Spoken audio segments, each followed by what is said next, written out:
Hello food lovers, welcome to Jasleena traditional foods. ఈరోజు నేను ఎంతో simple and tasty and also హెల్తీగా ఉండే స్నాక్ని చేయబోతున్నాను. అదేంటో కాదు, గుగ్గుళ్ళతో చాట్ని ప్రిపేర్ చేయబోతున్నాను.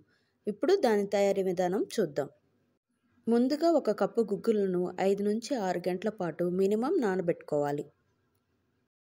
నానబెట్టుకున్న గుగ్గులను శుభ్రంగా కడిగి గుగ్గుళ్ళు మునిగేంత వరకు నీళ్లు పోసుకొని అందులో 1.5 టేబుల్ స్పూన్ వరకు రాళ్ళ ఉప్పును వేసుకొని కుక్కర్ మూతను పెట్టి మినిమం 5 నుంచి 6 విజిల్స్ వచ్చేంత వరకు మీడియం ఫ్లేమ్ మీద ఉడకనివ్వాలి.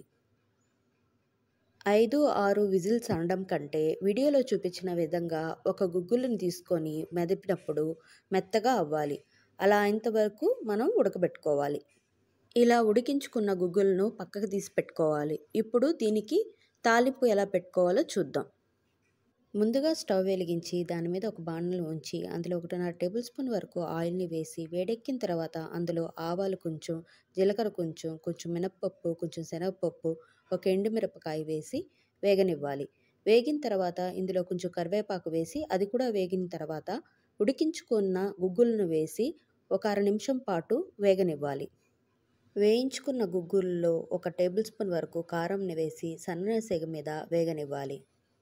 1/2 నిమిషం పాటు వేగిన తర్వాత ఇందులో ఒక చిన్న సైజు ఆనియన్ ముక్కలను వేసి మరీ వేగకుండా జస్ట్ మెత్తపడేంత వరకు వేపుకోవాలి. ఆనియన్ అనేది మెత్తబడిన తర్వాత ఇందులోకి అరచక్క నిమ్మరసమును పిండుకొని మరోసారి బాగా కలుపుకోవాలి. అంతే, ఎంతో simple and tasty and also healthy అయిన గుగ్గుళ్ళ చాట్ రెడీ. 1/2 కప్పు గుగ్గుళ్ళలో ఒక 20 గ్రామ్స్ ప్రోటీన్ అనేది ఉంటుంది కాబట్టి ఇది హెల్త్కి చాలా మంచిది. If you like this video, please like, share and subscribe.